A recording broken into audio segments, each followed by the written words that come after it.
Once upon a midnight dreary, while I pondered weak and weary over many a quaint and curious volume of forgotten lore, while I nodded, nearly napping, suddenly there came a tapping, as of someone gently rapping at my chamber door. "'Tis some visitor," I muttered, "tapping at my chamber door, only this and nothing more."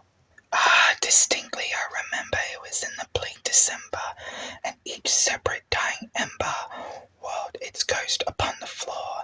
Eagerly I wished the morrow, vainly I had sought to borrow from my book's suitcase of sorrow, sorrow for the lost Lenore, for the rare and radiant maiden, whom the angels named Lenore, nameless here forevermore. And the silken, sad, uncertain rustling of each purple curtain filled me with fantastic terrors never felt before, so that now, too still the beating of my heart, I stood repeating, "'Tis some visitor, entreating entrance at my chamber door, some late visitor entreating entrance at my chamber door, this is it and nothing more." Presently my soul grew stronger, hesitating then no longer. "Sir," said I, "or madam, truly your forgiveness I implore, but the fact is I was napping, and so gently you came rapping, and so faintly you came tapping at my chamber door, that I scarce was sure I heard you. Here I opened the wide door. Darkness there, and nothing more. Deep into that darkness peering, long I stood there wondering, fearing, doubting, dreaming, dreams no mortal ever dared to dream before, but the silence was unbroken, and the darkness gave no token, and the only word that was spoken was the whispered word Lenore. This I whispered, and an echo murmured back the word Lenore, merely this, and nothing more. Back into the chamber turning, all my soul within me burning, soon I heard again a tapping somewhat louder than before. "Surely," said I, "surely that is something at my window lattice.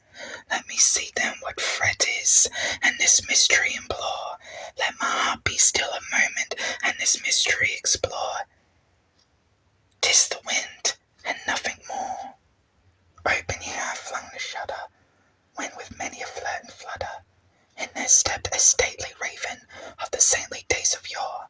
Not the least obeisance made he, not an instant stopped or stayed he, but with mien of lorded lady, perched above my chamber door, perched upon a bust of Pallas, just above my chamber door, perched and sat, and nothing more.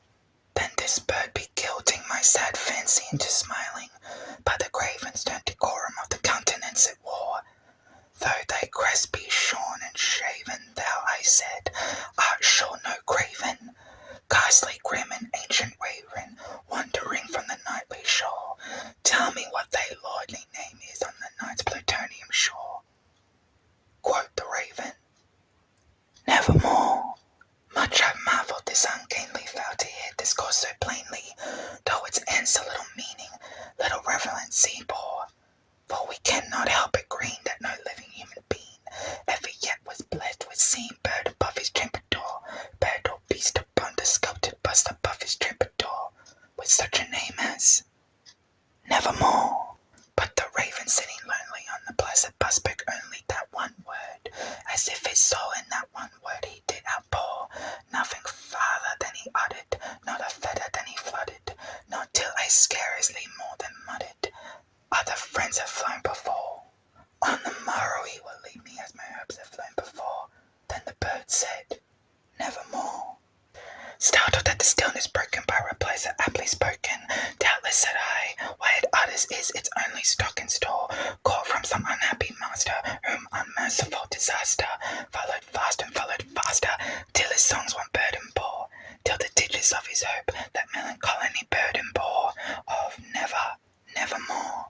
But the raven still begetting all my sad soul into smiling, straight I wheeled a cushioned seat in front of bird and bust and door. Then upon the velvet sinking, I betook myself to linking fancy unto fancy, thinking what this almost bird of yore, what this grim, ungainly, ghastly gun, and ominous bird of yore meant in croaking nevermore. This I sat engaged in guessing, but no syllable expressing to the fowl whose fiery eyes now burnt into my bosom's core. This and more I sat defining, with my head at ease reclining on the cushion's velvet lining that the lamplight gloated o'er, but whose velvet violet lining with the lamplight gloated o'er, she shall pass, nevermore. Then methought the air grew denser, perfume from an unseen censer, swung by angels whose faint footfalls tinkled on the tufted floor.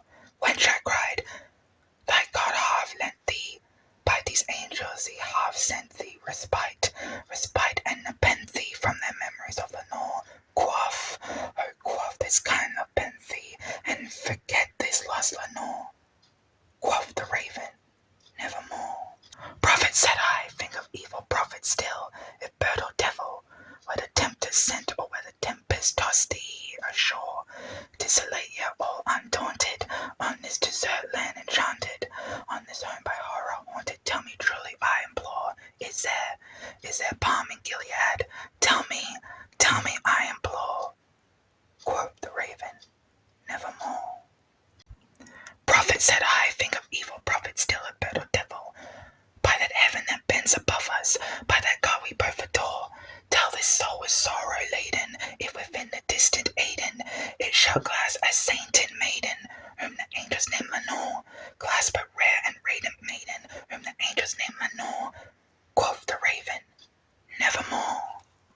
Be that word our sign, our parting, bird or fiend, I shriek out starting.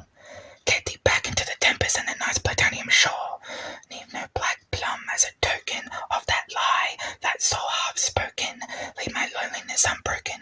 Quit that buzz above my door. Take thy beak from out my heart, and take thy form from off my door. Quoth the raven, nevermore.